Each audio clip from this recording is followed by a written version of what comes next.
Hello friends, welcome to the success Kendra. Friends, आप सभी को गुड आफ्टरनून। और सबसे पहले तो जल्दी से सेशन को सभी लोग लाइक कर देंगे और इसका लिंक किसी भी एक ग्रुप में जहाँ कहीं भी आप हैं, चाहे वह फेसबुक ग्रुप हो, व्हाट्सएप ग्रुप हो या फिर टेलीग्राम ग्रुप हो, वहाँ पर फटाफट शेयर कर दीजिए ताकि इस सेशन से और भी लोग जुड़ जाएं और सेशन और भी ज़्यादा मज़ेदार बन जाए।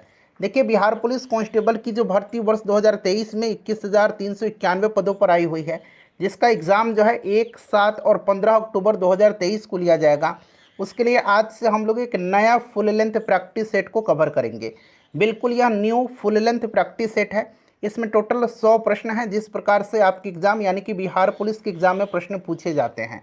टोटल 100 प्रश्न है फ्रेंड्स। और इस टेस्ट को आप पूरा लगाइए, इस सेट को पूरा लगाइए और अपना आकलन करिए कि आपका स्कोर क्या आ रहा है। सभी लोग अपना अपना स्कोर ज़रूर कमेंट करके बताइए। फ्रेंड्स, सभी लोगों से मैं रिक्वेस्ट कर रहा हूं कि एक बार जल्दी से सेशन को लाइक कर देंगे ताकि हम लोग जल्दी से सेशन को स्टार्ट करें। सभी लोग लाइक कर दीजिए। चलिए अब सेशन हम लोग स्टार्ट करते हैं और आप प्रयास करिएगा इस सेट में कम से कम 70 नंबर लाने का। अगर आप 70 नंबर ला लेते हैं इस टेस्ट में तो आपकी तैयारी बेहतरीन मानी जाएगी। चलिए अब स्टार्ट करते हैं। सभी लोग एक बार सेशन को जल्दी से लाइक कर दीजिए। देखिए फ्रेंड्स, बिहार पुलिस के लिए यह बिल्कुल new full length original practice set है। इस सेट में टोटल 100 प्रश्न है। बिल्कुल बिहार पुलिस के पैटर्न पर आधारित प्रश्न है। इस सेट को पूरा लगाइए, अपना प्रिपरेशन जो है उसका आकलन करिए और सभी लोग अपना अपना स्कोर कमेंट करके बताइए। देखिए, सबसे पहले हम लोग हिंदी के प्रश्नों को कवर करेंगे, फिर अंग्रेजी के, फिर सामाजिक अध्ययन के, फिर विज्ञान के यानी कि साइंस के, और अंत में गणित के प्रश्नों को। चलिए स्टार्ट करते हैं। एक बार सभी लोग प्लीज़ सेशन को जल्दी से लाइक कर दीजिए। आज के सेशन का पहला प्रश्न पढ़िए कि किस क्रमांक में अंतस्थ व्यंजन है, यानी कि ऑप्शन 1 में, ऑप्शन 2 में, ऑप्शन 3 में या फिर ऑप्शन 4 में किस क्रमांक में अंतस्थ व्यंजन है। चलिए सभी लोग आंसर कमेंट करेंगे और मेरे प्यारे भाई बहन सबको लाइव चैट में आंसर कमेंट करना है और आप प्रयास करेंगे कि 5 से 7 सेकंड के बीच में आंसर कमेंट कर देने के लिए, ताकि हम लोग जल्दी से सेशन को कवर कर लें। अब समय बहुत ही कम है, आपको डेली एक सेट लगाना है ताकि आपका अभ्यास बना रहे और एग्जामिनेशन में कोई भी प्रॉब्लम आपको ना हो। चलिए यहाँ पर ध्यान दीजिएगा, अंतस्थ व्यंजन क्या होता है। तो जिनका उच्चारण स्वर और व्यंजन के बीच होता है वे अंतस्थ व्यंजन कहलाते हैं। अंतस्थ व्यंजन जो है ये 4 हैं। कौन कौन से? तो य, र, व और ल, ये 4 अंतस्थ व्यंजन हैं।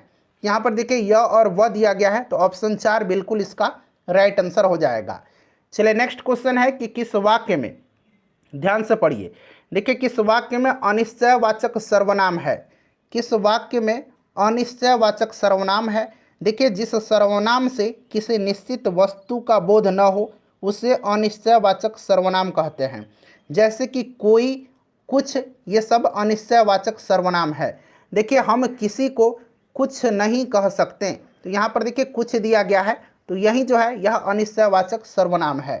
चलिए नेक्स्ट क्वेश्चन करेंगे कि झगड़ा मेरे और उसके मध्य में था। झगड़ा मेरे और उसके मध्य में था, में कौन सा कारक है? में कौन सा कारक है?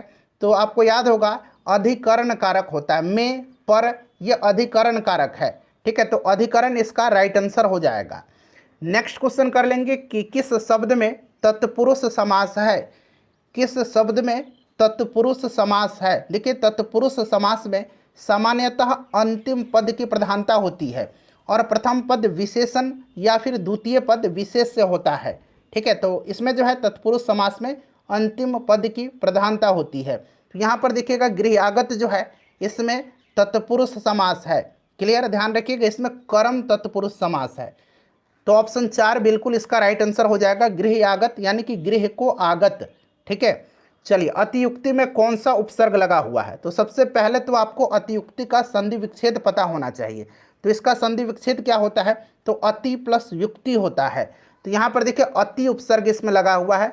अतियुक्ति में कौन सा उपसर्ग है? तो अति उपसर्ग है। उसी प्रकार से अत्याचार में भी अति उपसर्ग है, अतिक्रमण में भी अति उपसर्ग है, अत्यंत में भी अति उपसर्ग है, अतिरिक्त में भी अति उपसर्ग है। तो इन शब्दों को भी आप जरूर ध्यान रखिएगा। चलो उसके बाद देखिए मनोहर में कौन सी संधि है? अब देखिए मनोहर का अगर हम संधि विच्छेद करेंगे तो ये क्या होगा? मनः प्लस हर होता है।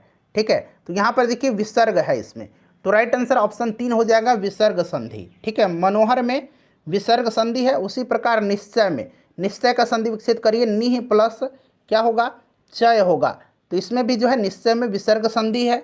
उसी प्रकार से अंतर्निहित, अंतर्निहित का होगा अंतः, यहाँ मैं लिखता हूँ अंतः प्लस निहित, तो अंतर्निहित में भी विसर्ग संधि है।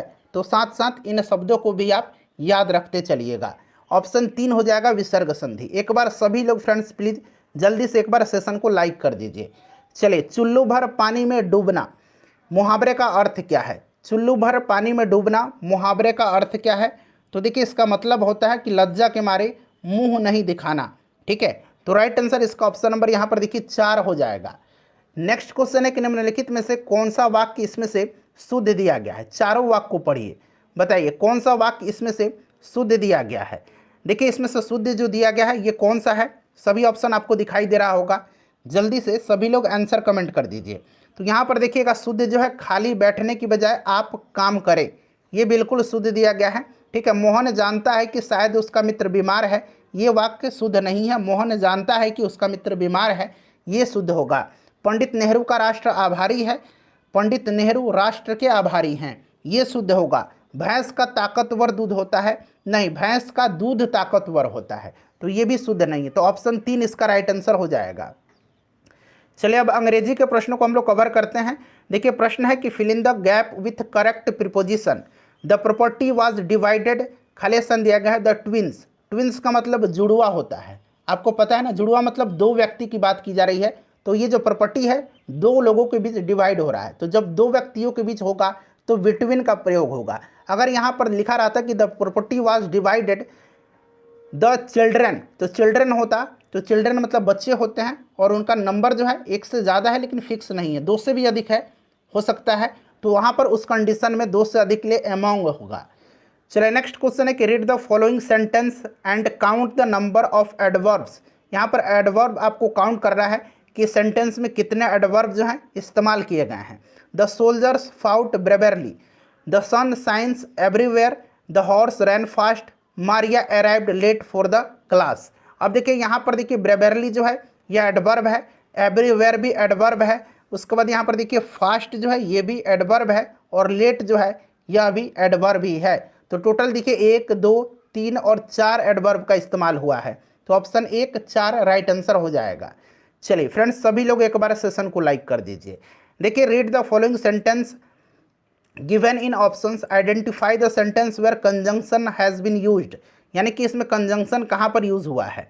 देखिए, यहाँ पर यूज़ कहाँ पर हुआ है, तो Ram as well as Govind was present there. Ram as well as Govind, यानी कि राम एंड गोविंद, ठीक है, राम और गोविंद की बात हो रही है, तो यहाँ पर जो है कंजंक्शन है। ऑप्शन 4 करेक्ट आंसर हो जाएगा। चलिए, नेक्स्ट क्वेश्चन कर लेंगे। अगला प्रश्न है कि द प्लूरल वर्ड, यहाँ पर देखिएगा ये क्या दिया गया है, तो ये ब्रेदरन दिया गया है। ब्रेदरन का आपको जो है यहाँ पर कह रहा है कि the plural word brethren which means member of a society और community, the singular of the word brethren. Brethren का आपको सिंगुलर बताना है। तो देखिए, ब्रेदरन का मतलब होता है ग्रुप ऑफ ब्रदर्स, या फिर कहिए मेल सिबलिंग जिसको बोलते हैं, ग्रुप ऑफ ब्रदर, तो इसका ब्रदर हो जाएगा सिंगुलर। क्लियर। चलिए, उसके बाद देखिए complete the following sentences using correct tense. When Mrs Singh, खाली स्थान दिया गया, the baby cry she ran to pick him up. बताइए राइट आंसर क्या होगा। When Mrs Singh heard the baby cry she ran to pick him up, तो यहाँ पर हर्ड का इस्तेमाल होगा। ऑप्शन 1 राइट आंसर हो जाएगा। ठीक है। चलिए, उसके बाद देखिएगा कि स्क्रिम्प का यहाँ पर आपसे पूछा जा रहा है, स्क्रिम्प का यहाँ पर आपसे क्या पूछा जा रहा है, तो स्क्रिम्प का आपसे यहाँ पर मीनिंग पूछा जा रहा है, स्क्रिम्प का मतलब क्या होगा। चलिए, यहाँ पर आप देख सकते हैं नीचे पर दिया भी गया है कि choose the word that nearly opposite, नहीं अपोजिट पूछा जा रहा है, उल्टा पूछा जा रहा है। ठीक है, तो देखिए स्क्रिम्प का मतलब क्या होता है, किफ़ायती होता है। ठीक है, किफ़ायती होता है, और इसमें खर्चीला हो जाएगा आपका लेविस। ठीक है, LAVISH, लेविस मतलब होता है खर्चीला। उसी प्रकार से देखिए which the nearest in meaning to given word, और इसका नियरेस्ट मीनिंग यानी कि सिनोनिम बताना है। कैलोस का मीनिंग क्या होता है, तो कैलोस का मतलब होता है कठोर, निर्दयी। ठीक है, और इसका उल्टा क्या, उल्टा नहीं, इसका सिनोनिम पूछा जा रहा है, तो इसका सिनोनिम जो होगा ये आपका इसमें से ऑप्शन 4 हो जाएगा, इनसेंसिटिव। क्लियर। चलिए अब यहाँ से हम लोग सामाजिक अध्ययन के प्रश्नों को कवर करेंगे। देखिए 16 नंबर प्रश्न है कि निम्नलिखित में से किस पदाधिकारी को संसद के सदस्य नहीं होने पर भी उसे संबोधित करने का अधिकार है। कौन सा यह पदाधिकारी है भारत का? सभी लोग आंसर कमेंट करिए। देखिए 100 से अधिक वीडियो हमने बिहार पुलिस के लिए कवर किया हुआ है। करंट अफेयर का मैंने 3 वीडियो कवर कराया हुआ है, लगभग 300 प्रश्न कवर करा दिया है मैंने करंट अफेयर का, तो एक बार जरूर देख लीजिएगा। साथ ही साथ देखिए 2010 से लेकर के अब तक बिहार पुलिस में जितने भी प्रश्न पूछे गए हैं मैंने आपको उनका ज्योग्राफी का जो है क्वेश्चन कवर करा दिया। आज मैं शाम में आपको हिस्ट्री कवर करवा दूंगा, फिर पॉलिटी, इवन मैं इंग्लिश और हिंदी भी आपको कवर करवा दूंगा। ठीक है, चलिए इसमें से राइट आंसर हो जाएगा attorney general of India, Bharat का महान न्यायवादी। आर्टिकल 76 में इसकी चर्चा की गई है, राष्ट्रपति इसकी नियुक्ति करते हैं। वर्तमान में आर वेंकट रमनी जो हैं भारत के महान न्यायवादी हैं। चलिए उसके बाद देखिएगा कि अमेरिका स्वतंत्रता की घोषणा, अमेरिका स्वतंत्रता की घोषणा किसके सिद्धांतों पर आधारित है? चलिए आंसर कमेंट करिएगा। देखिए अमेरिकी आज़ादी का घोषणा पत्र थॉमस जेफरसन के द्वारा तैयार किया गया था। किसके द्वारा तैयार किया गया था? अगर पूछे जाए कि अमेरिकी स्वतंत्रता का घोषणा पत्र किसके द्वारा तैयार किया गया था, तो थॉमस जेफरसन के द्वारा तैयार किया गया था। ठीक है, और जेफरसन ने उपनिवेशों के लोगों की कठिनाई और आवश्यकताओं पर ध्यान रखकर नहीं, बल्कि मनुष्य के प्राकृतिक अधिकारों के दार्शनिक सिद्धांतों को ध्यान में रख करके घोषणा पत्र तैयार किया था। ठीक है, तो यहाँ पर देखिए नैसर्गिक अधिकार हो जाएगा राइट आंसर इसका। चलिए उसके बाद देखिएगा कि किस कर को 1994-95 में छोटे रूप में लागू करने के बहुत समय बाद संवैधानिक दर्जा दिया गया? बताइए राइट आंसर क्या हो जाएगा, कौन सा कर है यह? तो देखिए 1994-95 में तत्कालीन केंद्रीय वित्त मंत्री डॉक्टर मनमोहन सिंह जी ने भारत में सर्विस टैक्स की नई अवधारणा शुरू किया था और इसे वित्त अधिनियम 2003 के अध्याय 5A वित्त अधिनियम 2003 के अध्याय 5A के द्वारा संवैधानिक दर्जा जो है दिया गया था। तो ये आपका राइट आंसर हो जाएगा सर्विस टैक्स यानी कि सेवा कर। ठीक है, तो सेवाओं पर कर ऑप्शन 3 करेक्ट आंसर हो जाएगा। चलिए खलीफा के, देखिए खलीफा से प्रतिष्ठित पत्र मांगने और प्राप्त करने वाला प्रथम सुल्तान कौन था? जल्दी से इसका आंसर कमेंट करिए। तो देखिए फ्रेंड्स यह इल्तुतमिश था। कौन था? इल्तुतमिश था। यह गुलाम वंश का शासक था और इल्तुतमिश जो है इसने राजधानी को लाहौर से लेकर के दिल्ली लाया था।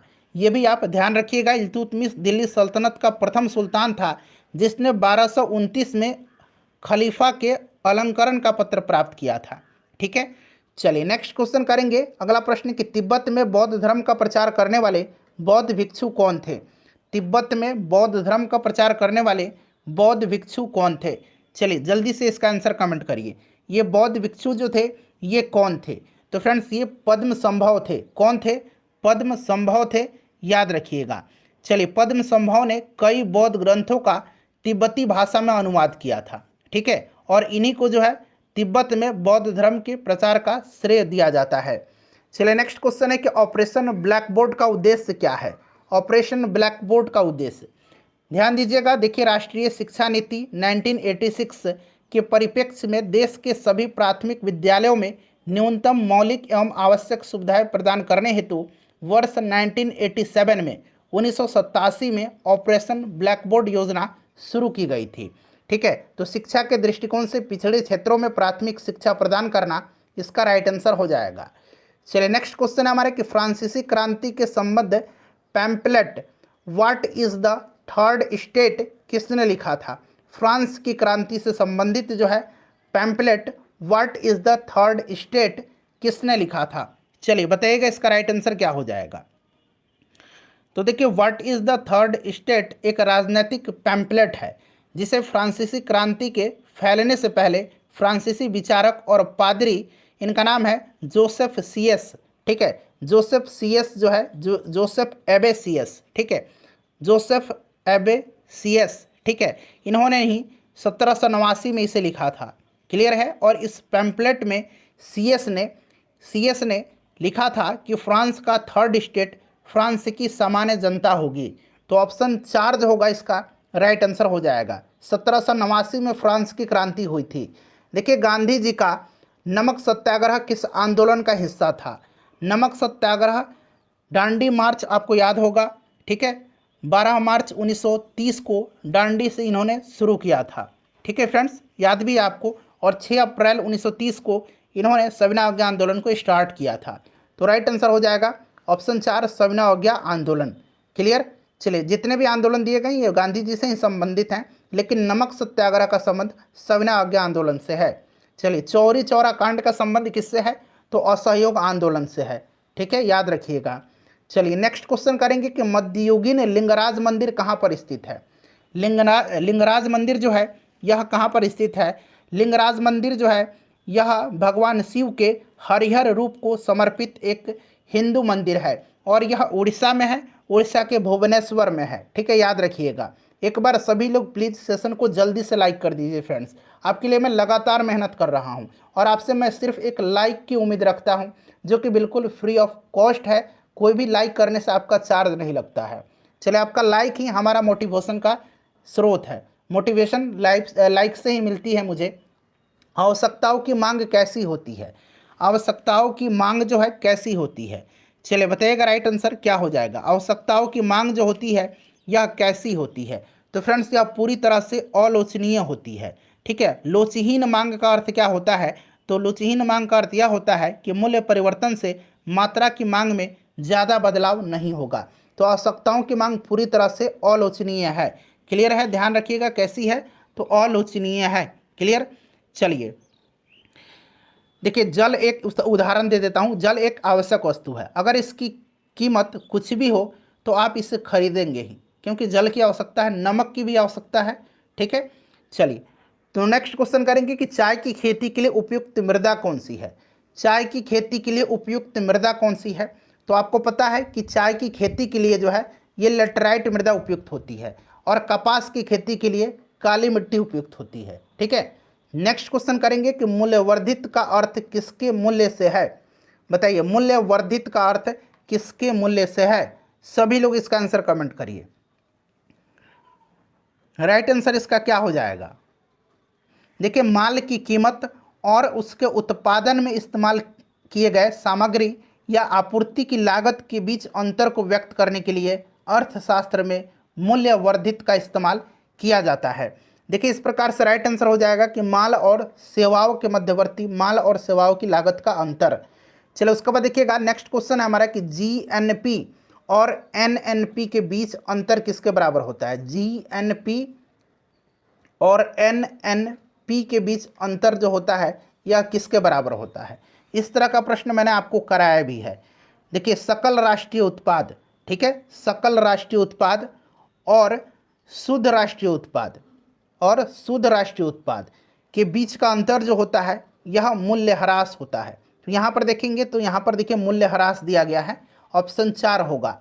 यह कौन निर्णय करता है कि अमुक विधेयक धन विधेयक है? कोई भी विधेयक धन विधेयक है या नहीं, यह प्रमाणित कौन करता है? चलिए बताइएगा। अनुच्छेद 110 में धन विधेयक है, याद रखिएगा।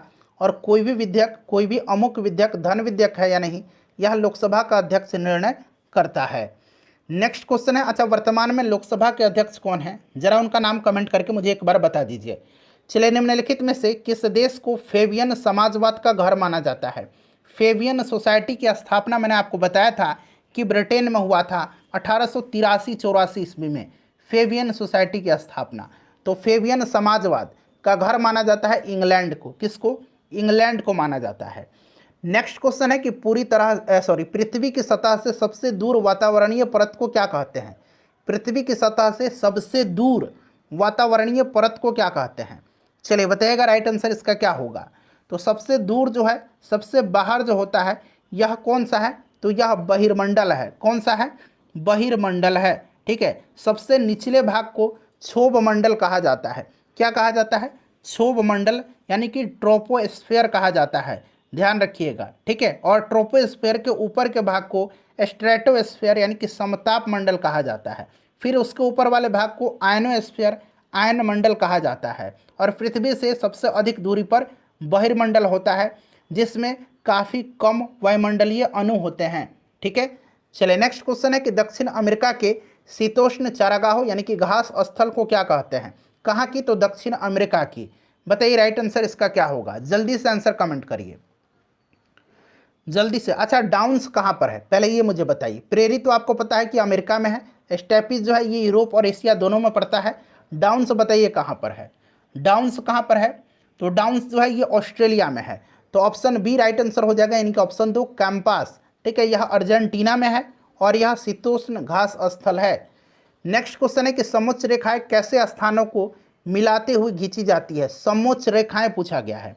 मानचित्र पर खींची गई एक रेखा जो समुद्र स्तर से ऊपर एक ही ऊंचाई पर स्थित सभी जगहों को शामिल करती हो उसे समोच्च कहा जाता है। समोच्च रेखाएं जो हैं समुद्र तल से एक ही ऊंचाई वाले स्थान को जोड़ती है। समुद्र तल से एक ही ऊंचाई वाले सम ऊंचाई वाले स्थान को जोड़ती है। सम मतलब एक ही ऊंचाई, बराबर ऊंचाई। ठीक है, चलिए आगे बढ़ेंगे। नेक्स्ट क्वेश्चन कर लेंगे कि कौन सा जलडमरू मध्य ऑस्ट्रेलिया और तस्मानिया को अलग करता है। ऑस्ट्रेलिया और तस्मानिया को कौन अलग करता है। तो देखिए ऑस्ट्रेलिया और तस्मानिया, तस्मान सागर और दक्षिण सागर जो है यह बॉस जल संधि है। बॉस इसका राइट आंसर हो जाएगा, बॉस जल संधि है। बिल्कुल मैं आपका समय नहीं लूँगा, जल्दी जल्दी सेशन को कवर करेंगे। देखिए बाब अल मंडेव जो है आपको याद होगा, यह लाल और अरब सागर को अलग करती है यमन और जिबूती में। ठीक है, पाक, भारत और श्रीलंका के मध्य में है। बेरिंग जल जो है, बेरिंग जल संधि, बेरिंग याद रखेंगे, यह अलास्का और रूस को जो है यह अलग करती है, मतलब भौगोलिक स्थिति इसकी है। उसके बाद देखिए एक क्रिकेटिंग लाइफ पुस्तक के लेखक कौन है। एक क्रिकेटिंग लाइफ पुस्तक के लेखक कौन है। चलिए जल्दी से आंसर कमेंट करिए। एक क्रिकेटिंग लाइफ पुस्तक के लेखक कौन है। तो ये क्रिस्टोफर मार्टिन जैकिंसन है। ठीक है, तो ऑप्शन 1 जो होगा क्रिस्टोफर मार्टिन जैकिंस। ठीक है, चलिए उसके बाद देखिएगा कि किस देश में 3 प्रशासनिक, विधायी और न्यायिक राजधानियां हैं। किस देश में 3 राजधानी हैं, प्रशासनिक राजधानी, विधायी राजधानी और न्यायिक राजधानी। तो देखिए ये दक्षिण अफ्रीका में है। दक्षिण अफ्रीका में जो है 3 राजधानी है। प्रिटोरिया जो है, प्रिटोरिया यह कार्यपालिका की राजधानी है। ठीक है, ब्लोमफॉन्टेन जो है ये न्यायिक राजधानी है और केप टाउन विधायिका की राजधानी है। ठीक है, याद रखिएगा दक्षिण अफ्रीका राइट आंसर हो जाएगा। चलिए दक्षिण अफ्रीका की मुद्रा क्या है। तो रैंड है, याद रखिएगा रैंड है दक्षिण अफ्रीका की मुद्रा। देखिए 15वें यहाँ पर लिखा गया है, सुधार किया गया है। 15वें वित्त आयोग के अध्यक्ष कौन है। तो यहाँ पर देखिए NK सिंह का नाम ऑप्शन में दिया गया है। 15वें वित्त आयोग के अध्यक्ष NK सिंह हैं। ठीक है, ध्यान रखिएगा 15वें वित्त आयोग के अध्यक्ष NK सिंह हैं। ठीक है, 14वें वित्त आयोग के अध्यक्ष अगर पूछा जाता तो YB रेड्डी होते हैं। ठीक है, चलिए विश्व में सबसे अधिक मूंगा चट्टान किस तट के निकट पाई जाती है। सबसे अधिक मूंगा चट्टान जो है यह किस तट के निकट पाई जाती है। चलिए बताइएगा राइट आंसर क्या हो जाएगा। तो देखिए great barrier reef Queensland Australia के उत्तरी पूर्वी तट के समानांतर बनी हुई है और विश्व की यह सबसे बड़ी मूंगा की दीवार है। ठीक है, तो सबसे ज़्यादा ऑस्ट्रेलिया में हो जाएगा, ऑप्शन 2 राइट आंसर हो जाएगा। नेक्स्ट क्वेश्चन है कि भारत का निम्नलिखित में से कौन सा विश्व धरोहर स्थल मध्य प्रदेश में नहीं है। मध्य प्रदेश में नहीं है। देखिए भीमबेटका के शैल आश्रय यह मध्य प्रदेश में है। सांची का स्तूप मध्य प्रदेश में है। खजुराहो का भी मंदिर मध्य प्रदेश में है। सूर्य मंदिर कोणार्क जो है ये मध्य प्रदेश में नहीं है। ये कहाँ पर है, ये उड़ीसा में है। ठीक है, कहाँ पर है, उड़ीसा में है, ध्यान रखिएगा उड़ीसा में। क्लियर, चलिए PV सिंधु किस खेल से संबंधित हैं। PV सिंधु किस खेल से संबंधित हैं। चलिए बताइए राइट आंसर क्या हो जाएगा। तो PV सिंधु जो है ये बैडमिंटन के खिलाड़ी हैं। भारत छोड़ो आंदोलन किस वर्ष में हुआ था। भारत छोड़ो आंदोलन किस वर्ष हुआ था। भारत छोड़ो आंदोलन बताइए। तो यह 1942 में हुआ था, 1942 में हुआ था। और इसी अवसर पर गांधी जी ने करो या मरो का आह्वान किया था, आपको याद भी होगा। ठीक है, तो ये भारत छोड़ो आंदोलन हो जाएगा। भारत छोड़ो आंदोलन के दौरान डॉक्टर राजेंद्र प्रसाद को गिरफ्तार करके बांकीपुर जेल में रखा गया था और जयप्रकाश नारायण को कहाँ पर रखा गया था। तो हजारीबाग जेल में। ये प्रश्न बनता है इसलिए आप याद रखिएगा। चलो उसके बाद देखिएगा कि निम्नलिखित में से कौन सा राज्य अंतर्राष्ट्रीय सीमा साझा नहीं करता है, यानी कि किसी दूसरे देश के साथ सीमा साझा नहीं करता है। कौन सा इसमें से राज्य है बताइए, राइट आंसर क्या हो जाएगा। तो यहाँ पर देखेंगे तो ये हरियाणा नहीं करता है। ठीक है, हरियाणा किसी भी अन्य देश के साथ सीमा साझा नहीं करता है। 1857 के विद्रोह के दौरान नाना साहब के कमांडर इन चीफ कौन थे। 1857 के विद्रोह के दौरान नाना साहब के कमांडर इन चीफ कौन थे, बताइए। राइट आंसर क्या हो जाएगा? राइट आंसर इसका क्या हो जाएगा? तो देखिए ये तात्या टोपे थे। कौन थे? तात्या टोपे थे। तात्या टोपे, याद रखिएगा, तात्या टोपे थे। रामचंद्र पांडुरंग टोपे इनका वास्तविक नाम था। क्लियर? चलिए नेक्स्ट क्वेश्चन करेंगे कि तेनालीराम किस राजा के दरबारी थे? तेनालीराम जो थे ये किस राजा के दरबारी थे? चलिए राइट आंसर बताइएगा। तो देखिए तेनालीराम जो थे ये विजयनगर साम्राज्य के महान शासक कृष्णदेव राय के अष्ट दिग्गजों में शामिल थे। ठीक है, तो कृष्णदेव राय राइट आंसर हो जाएगा। अगला प्रश्न है कि हिंदुओं का पवित्र तीर्थ स्थल विष्णुपद मंदिर कहाँ पर स्थित है? विष्णुपद मंदिर जो है यह कहाँ पर स्थित है? तो देखिए फ्रेंड्स, विष्णुपद मंदिर जो है यह फाल्गु नदी के किनारे जो गया शहर है वहीं पर विष्णुपद मंदिर का निर्माण इंदौर की महारानी अहिल्याबाई ने करवाया था। और इस मंदिर के प्रांगण में एक अक्षय वट है। क्या है? एक अक्षय वट है इस मंदिर के प्रांगण में, जहाँ पर जो है तीर्थयात्री पिंडदान अर्पित करते हैं। तो राइट आंसर इसका हो जाएगा गया में। ठीक है, चलिए नेक्स्ट क्वेश्चन है हमारा कि हवा महल किस शहर में स्थित है? हवा महल जो है ये किस शहर में स्थित है? हवा महल का निर्माण महाराजा सवाई प्रताप सिंह ने 1799 ईस्वी में करवाया था और इसके वास्तुकार लालचंद्र उस्ताद थे। लालचंद्र उस्ताद थे और यह जयपुर में है। मुंडा डैश का लोक नृत्य है। मुंडा जो है किसका लोक नृत्य है? चलिए बताइएगा राइट आंसर क्या हो जाएगा? मुंडा झारखंड की मुंडा जनजाति का एक लोक नृत्य है। ठीक है, ध्यान रखिएगा। तो राइट आंसर इसका क्या हो जाएगा? राइट आंसर इसका झारखंड हो जाएगा। नेक्स्ट क्वेश्चन है कि निम्नलिखित में से कौन सा देश विश्व का सबसे छोटा देश है? विश्व का सबसे छोटा देश इसमें से कौन सा है? चलिए बताइए राइट आंसर क्या हो जाएगा? तो ये वेटिकन सिटी है। वेटिकन सिटी है, याद रखिएगा। विश्व की सबसे लंबी नदी कौन सी है? विश्व की सबसे लंबी नदी कौन सी है? देखिए ध्यान दीजिए, अगर बात करेंगे कि अपवाह क्षेत्र के अनुसार अमेजन विश्व की सबसे बड़ी, लेकिन लंबाई के अनुसार नील नदी विश्व की सबसे लंबी नदी है। तो सबसे लंबी नदी नील नदी हो जाएगा। ठीक है, चलिए उसके बाद नेक्स्ट क्वेश्चन करेंगे कि लोकनायक जयप्रकाश नारायण का जन्म कब हुआ था? भारत छोड़ो आंदोलन में इन्होंने महत्वपूर्ण भूमिका निभाई थी। इनको हजारीबाग जेल में रखा गया था। सब याद रखिएगा, संपूर्ण क्रांति का नारा इन्होंने दिया था। और जयप्रकाश नारायण का जन्म जो है ये 1902 ईस्वी में हुआ था। ठीक है, याद रखिएगा। चलिए नेक्स्ट क्वेश्चन करेंगे कि भारतीय राष्ट्रीय कांग्रेस की प्रथम महिला अध्यक्ष कौन थी? प्रथम भारतीय अगर पूछता तब सरोजनी नायडू होता। यहाँ पर प्रथम महिला अध्यक्ष पूछा गया है जो कि एनी बेसेंट थी। इन्होंने 1917 के कलकत्ता अधिवेशन की अध्यक्षता किया था। ठीक है, याद रखिएगा। और सरोजनी नायडू ने 1925 के कानपुर अधिवेशन की अध्यक्षता किया था। गदर आंदोलन का संस्थापक कौन था? गदर आंदोलन का संस्थापक कौन था? चलिए बताइए राइट आंसर क्या हो जाएगा? गदर आंदोलन का संस्थापक कौन था? राइट आंसर क्या होगा? तो देखिए इसका करेक्ट आंसर होगा आपका ऑप्शन 3 लाला हरदयाल। 1913 में गदर पार्टी की स्थापना हुई थी सैन फ्रांसिस्को में, अमेरिका में, याद रखिएगा। चलिए नेक्स्ट क्वेश्चन है कि महात्मा गांधी ने पहला किसान आंदोलन कहाँ चलाया था? गांधी जी ने अपना पहला किसान आंदोलन जो है 1917 में चंपारण में चलाया था, तीन कटिया प्रथा के खिलाफ।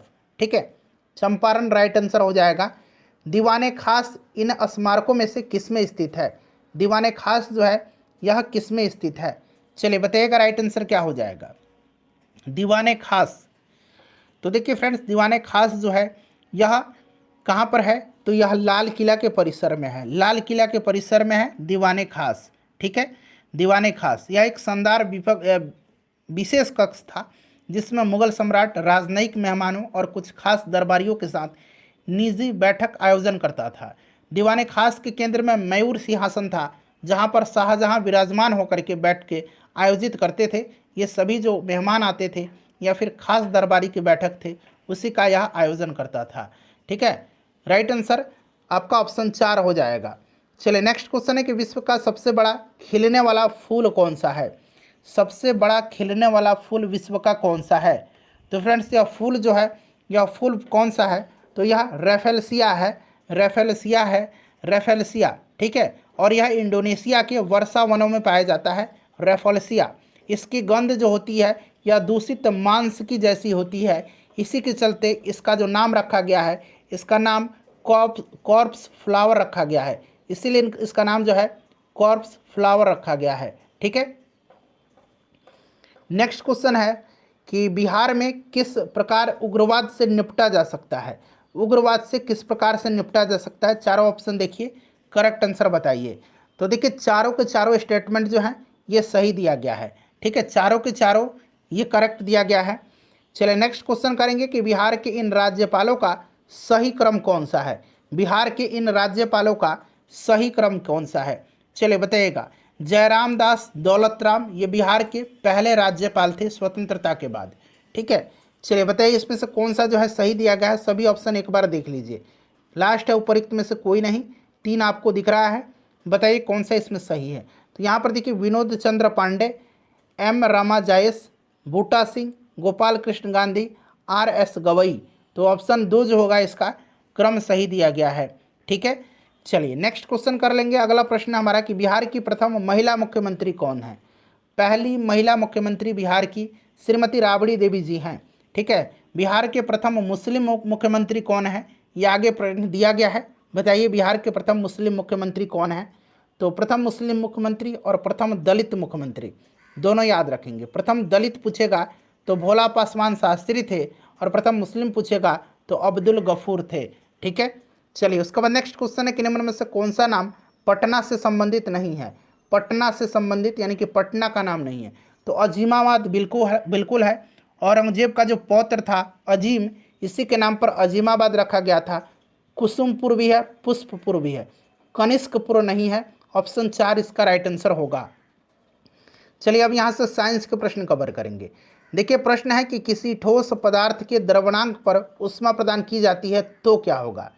किसी ठोस पदार्थ के द्रवणांक पर ऊष्मा प्रदान की जाती है तो क्या होगा कि द्रवणांक पर दी गई ऊष्मा वस्तु के अवस्था परिवर्तन पर खर्च होती है। ध्यान रखिएगा, इसीलिए कणों की गतिज ऊर्जा नियत रहेगी। ऑप्शन 3 इसका राइट आंसर हो जाएगा। जब लोहा को कॉपर सल्फेट के घोल में डाला जाता है, जब लोहा को कॉपर सल्फेट के घोल में डाला जाता है तो क्या होगा। तो देखिए जब लोहा को कॉपर सल्फेट के घोल में डाला जाता है तो कॉपर सल्फेट का नीला रंग हो जाता है, सही है। कॉपर के लाल भूरे कण तल में मिलते हैं, सही है। यह एक रासायनिक प्रतिक्रिया तो है ही, तो इसीलिए ये भी सही है। तो ऑप्शन 4 हो जाएगा। उपरोक्त सभी सत्य हैं। चलिए नेक्स्ट क्वेश्चन करेंगे कि 100 ग्राम लोहे में मोलों की संख्या क्या है। अच्छा, लोहा की अगर हम बात करते हैं तो इसका एटॉमिक नंबर 26 होता है, और इसका एटॉमिक मास जो होता है ये 56 होता है। तो अगर 56 में अगर बात करेंगे तो 1 मोल होता है। ठीक है, 56 ग्राम में 1 मोल हो रहा है, इसलिए 100 ग्राम में कितना होगा तो 1/56 गुना 100 हो जाएगा। इसको सॉल्व करेंगे तो 1.786 मोल हो जाएगा, जो कि ऑप्शन 2 में दिया गया है। चलो उसके बाद देखिए निम्नलिखित में से कौन उष्मा शोषी यानी कि एंडोधर्मिक अभिक्रिया है। एंडोधर्मिक अभिक्रिया कौन सी है, एंडोथर्मिक अभिक्रिया इसमें से कौन सी है, चलिए बताइए राइट आंसर क्या हो जाएगा। तो यहाँ पर देखेंगे C+H2O यानी कि कार्बन प्लस जल, ये कार्बन मोनोऑक्साइड और हाइड्रोजन यहाँ पर दे रहा है। तो इसमें क्या हो रहा है कि यह एक उष्मा शोषी अभिक्रिया है। ठीक है, कार्बन उसके बाद जल प्लस उष्मा से अभिक्रिया कराया जाता है, प्लस इसके साथ जब उष्मा से अभिक्रिया होता है तब ये कार्बन मोनोऑक्साइड और हाइड्रोजन गैस विमुक्त होती है। चलिए देखिए 4 कार दिया गया है ABCD, एक समतल सड़क पर चल रही है, उनके द्वारा तय की गई दूरी और समय का ग्राफ यहाँ पर दर्शाया गया है। सही कथन का चयन करेंगे। ये ग्राफ दिया गया है और ये ग्राफ दे करके आपसे पूछा जा रहा है ग्राफ देने के बाद कि क्या है ये। तो कार, बताइए राइट आंसर क्या होगा इसमें। तो दूरी, समय का ढाल, वेग दर्शाता है, और कार बी के ग्राफ की ढाल सबसे कम है। कार बी के ग्राफ की ढाल जो है यहाँ पर आप देख सकते हैं सबसे कम है। ठीक है, सबसे मंद गतिमान है। चलिए अगला प्रश्न कि 2 वस्तुएं जिनके प्रत्येक की मात्रा 10 क्विंटल है, जिनके बीच की दूरी 1 मीटर है, तो उनका आकर्षण बल क्या होगा। तो अगर फॉर्मूला आपको याद होगा कि F=G×m1×m2 होता है, बटा उनके बीच की दूरी के वर्ग के बराबर होता है, मतलब बटा उनके बीच की दूरी का वर्ग होता है। ठीक है, तो यहाँ पर आपसे पूछा जा रहा है तो G= कितना हो जाएगा भाई। तो G यहाँ पर ग्रेविटेशनल कांस्टेंट है। ठीक है, G यहाँ पर क्या है, ग्रेविटेशनल कांस्टेंट है। तो यहाँ पर जी की देखिए, जी को कुछ नहीं छेड़ना नहीं है कि यहाँ ऑप्शन में जी भी दे रखा है, तो सीधे हम जी को ऐसे ही जी लिख देंगे। मास m1 एक 10 कुंटल का है। देखिए दो वस्तुएं जिनमें प्रत्येक की मात्रा यानी कि दोनों जो है 10-10 कुंटल का है, तो 1 कुंटल में 100 ग्राम होता है, तो 10 कुंटल में कितना होगा, गुना कर दीजिए 100 से। तो 100 से गुना करेंगे तो ये पावर इस तरह से हम 3 लिख सकते हैं। तो दो यहाँ पर देखिए मास है m1 और m2 दोनों का 10-10 कुंटल है, तो इस तरह से लिख देंगे। और 1 मीटर है, 1 मीटर है तो 1 का स्क्वायर हो जाएगा मीटर स्क्वायर का, तो कोई भी फर्क जो है यहाँ पर देख सकते हैं नहीं पड़ेगा। यहाँ पर जोड़ेंगे तो ये 10 के पावर 6 हो जाएगा। ठीक है, नीचे तो एक ही रह जाएगा, कोई फर्क नहीं पड़ेगा। 10 के पावर यहाँ पर 6, 10 के पावर 6 जी न्यूटन हो जाएगा। तो यहाँ पर देखिए 10 के पावर 6 जी न्यूटन यहाँ पर दिया गया है। देखिए 220 ग्राम का एक बुलेट 500 मीटर प्रति सेकंड की वेग से एक पेड़ से टकराता है और पेड़ के विपरीत भाग से 400 मीटर प्रति सेकंड के वेग से बाहर आता है। बुलेट द्वारा किए गए कार्य की गणना कीजिए। तो देखिए यहाँ पर m जो दिया गया है ये आपका 20 ग्राम दिया गया है, तो इसको किलोग्राम में बदल देंगे तो ये 0.02 kg हो जाएगा। ठीक है, यहाँ पर u दिया गया है 500 इनिशियल, और यहाँ पर देखिए पेड़ से विपरीत भाग में 400 मीटर के वेग से बाहर आता है, यानी कि यहाँ पर भी 400 मीटर पर सेकंड दिया गया है। ठीक है, अब कार्य equal to W equal to क्या होगा, हाफ m v स्क्वायर होता है। तो यहाँ पर इनिशियल माइनस फाइनल, तो u माइनस v का स्क्वायर हो जाएगा। ठीक है, काइनेटिक एनर्जी। तो यहाँ पर आप इसको सॉल्व कर लीजिए, u 500 है और v 400 है, तो ये 100 हो जाएगा। ठीक है, 100 हो जाएगा। तो इसी प्रकार से इसको सॉल्व करिएगा, राइट आंसर इसका आ जाएगा 900 जूल। ठीक है, 900 जूल हो जाएगा। यहाँ पर करके मैं दिखा देता हूँ। हाफ m कितना है, तो अभी मैंने बताया था किलोग्राम में बदल के 0.02 हो जाएगा, और यहाँ पर कितना हो जाएगा 100 का क्या हो जाएगा, 100 का स्क्वायर हो जाएगा। ठीक है, चलिए अगला प्रश्न करेंगे कि त्रिघातीय बहुपद क्या होगा यदि alpha plus beta plus gamma 2 है। फिर यहाँ पर देखिए alpha into beta, beta into gamma plus gamma into alpha equal to -7 है। Alpha into beta into gamma -14 है, जहाँ अल्फा बीटा गामा बहुपद के मूल हैं। तो यहाँ पर देखिए एफ एक्स इक्वल टू क्या हो जाएगा, एफ एक्स इक्वल टू हो जाएगा के x Q minus alpha plus beta plus gamma into x square. ठीक है, into x square plus alpha into beta, beta into gamma plus gamma into alpha into x minus alpha beta into gamma.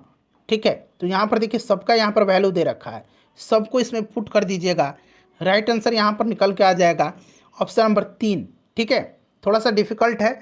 चलिए निम्नलिखित में से कौन सा तत्व carbon का अपरूप नहीं है, कार्बन का इसमें से अपरूप कौन सा नहीं है। तो देखिए यहाँ पर जो है कार्बन का अपरूप नहीं है, तो गैस कार्बन बिल्कुल है, कार्बन का अक्रिस्टलीय अपरूप।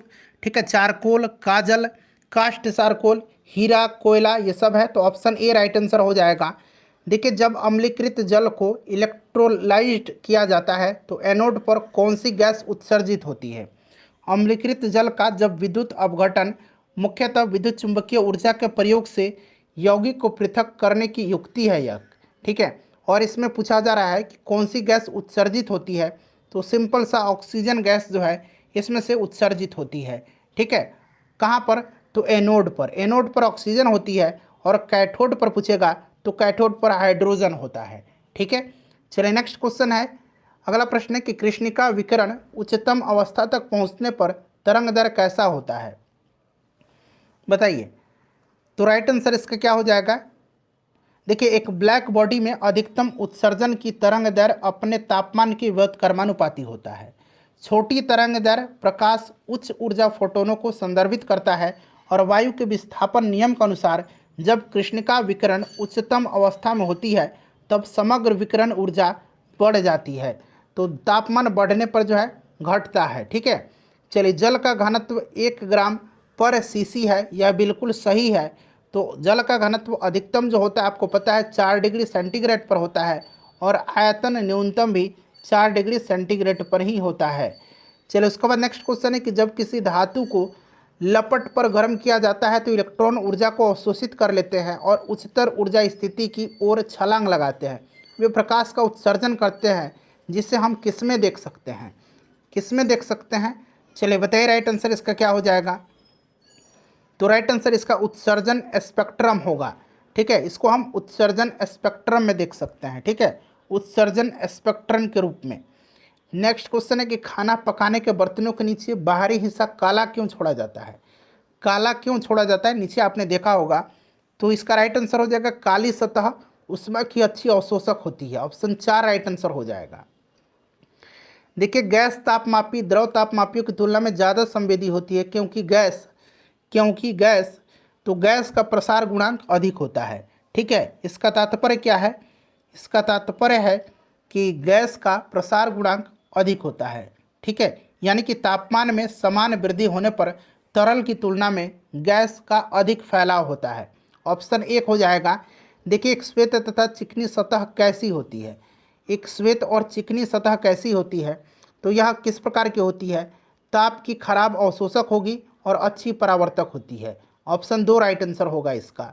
चलिए विद्युत तापी साधन के लिए तापी घटक बनाने के लिए जिस मिश्र धातु का प्रयोग किया जाता है वह कौन सी मिश्र धातु है? राइट आंसर इसका क्या हो जाएगा? तापी साधन के लिए, तापी घटक बनाने के लिए जिस मिश्र धातु का प्रयोग किया जाता है वह कौन सा है? तो फ्रेंड्स वह इसमें से नाइक्रोम है। ठीक है, नाइक्रोम हो जाएगा, नाइक्रोम राइट आंसर होगा इसका। चलिए नेक्स्ट क्वेश्चन है कि नींबू के रस का पीएच मान कितना होता है? तो ये तो आपको पता है ना कि पीएच मान इसका होगा। पूर्वानुमान संभव नहीं है क्योंकि इसका एक रेंज दिया गया है। इसका एक रेंज है जो कि आपका अम्लीय होता है और ये 2 से लेकर के 2.6 तक जो है इसका रेंज दिया गया है। वैद्युत परिष्करण के दौरान विशुद्ध धातु कहाँ पर एकत्रित होता है? विशुद्ध धातु जो है ये कहाँ पर एकत्रित होता है? तो फ्रेंड्स यह एकत्रित जो होता है वो शुद्ध धातु एकत्रित जो होता है वह कहाँ पर? तो कैथोड पर। ऑप्शन 3 इसका राइट आंसर हो जाएगा। कैथोड के रूप में शुद्ध धातु की पट्टी का कैथोड के रूप में तथा धातु के किसी लवण के घोल का वैद्युत अपघट्ट के रूप में उपयोग किया जाता है। जब वैद्युत अपघट्ट में से धारा प्रवाहित की जाती है तब धातु कैथोड पर जाकर के जमा हो जाता है। निम्नलिखित में से कौन सा सबसे सशक्त स्कंदक है? सबसे सशक्त स्कंदक जो है इसमें से AlC3 है।